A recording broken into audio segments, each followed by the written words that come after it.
हमको मन का गुलाम नहीं बनना, हमको मन को अंकुश में रखना है। मन हमारे द्वारा न जाने क्या क्या करवाता रहता है। इसी को संभालने के लिए तो मानव देह मिला है। सुअर कुत्ता थोड़ी अपने को संभाल सकते हैं। संभालने के लिए हमें विवेक मिला है। हम मनुष्य हैं, हम सुधार सकते हैं और सुधर रहे।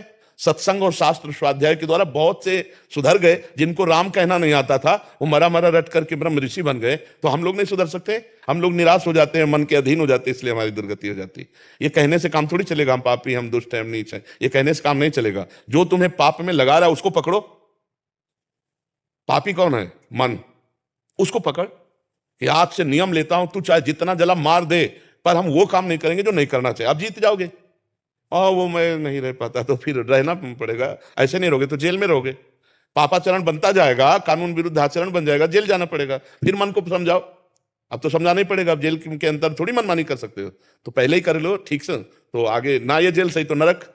या मान लो यहां गुप्त हो गया, केस नहीं खुला, तो हमारे मालिक देख रहे हैं, भागवतिक जेल है, नरक, वहां भोगना पड़ेगा। अवश्य में भोक्तव्यम कृतम कर्म शुभाशुभम। यहां जो भी कर्म किए जाते हैं उनका दंड अवश्य मिलता है, या तो यहां कानून से और या तो भागवतिक कानून से दंड अवश्य मिलेगा। अवश्य में भोक्तव्यम, भोगना पड़ेगा। इसलिए बहुत सावधान, कोई अपवित्र कार्य न हो, धर्म विरुद्ध कार्य न हो, कोई पापाचरण न हो। ये मनुष्य जीवन परम पवित्रता के लिए प्राप्त हुआ है। सबको सुख पहुंचाएं, राष्ट्र सेवा करें, समाज सेवा करें। हम अपने सुख के लिए पापाचरण क्यों करें? ऐसी राक्षसी वृत्ति उदय हो जाती है अपने सुख के लिए कि आप देखते हैं, समाचारों में सुनते हैं, माताओं बहनों के प्रति कैसा व्यवहार लोगों का हो जाता है, कैसा वो चोरी हिंसा, अपने भाई भाई के प्रति कैसा व्यवहार हो जाता है। थोड़ी थोड़ी से बंटवारे में एक भाई दूसरे भाई को मार डालता है। ये सब क्या है? ये सब मन का ही तो खेल है, बुद्धि का ही तो खेल है। कैसे कैसे हिंसा जनित दोष हमारे अंदर उत्पन्न हो जाते हैं। अपने पूज्य माता पिता का अपमान करके घर से निकाल देते हैं, उनके ऊपर हाथ उठा देते हैं। ये आज समाज में क्या हो रहा है? ये जो हमारी मानसिक धारणाएं बन रही हैं, यही हमारी दुर्गति का कारण होगा। बिना अध्यात्म के, बिना सत्संग के सुधार होना कठिन है। क्योंकि मन जहां घसीटा, जैसे पानी को आप कहीं भी छोड़े सिद्धांता और नीचे को ही जाएगा, ऐसे ही मन को यदि आप शासन में ना ले, छोड़ दे, तो पापाचरण ही करेगा।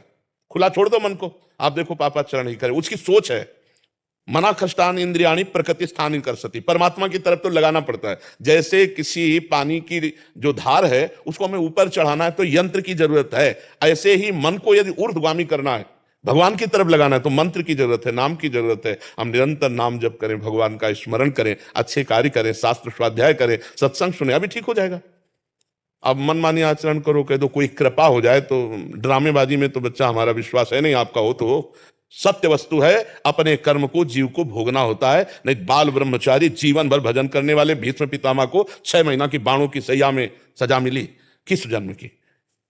एक सांप को उठा करके झाड़ी में डाल दिया, वो कई दिन तक तड़प तड़प करके मरा। तो महाराज, महात्मा होने पर भी भीष्म जैसा और कौन महात्मा होगा? बाल ब्रह्मचारी, सत्य प्रतिज्ञ, लेकिन 6 महीना। तो पाप कर्म अगर करोगे तो उसका दंड तो भोगना ही पड़ेगा।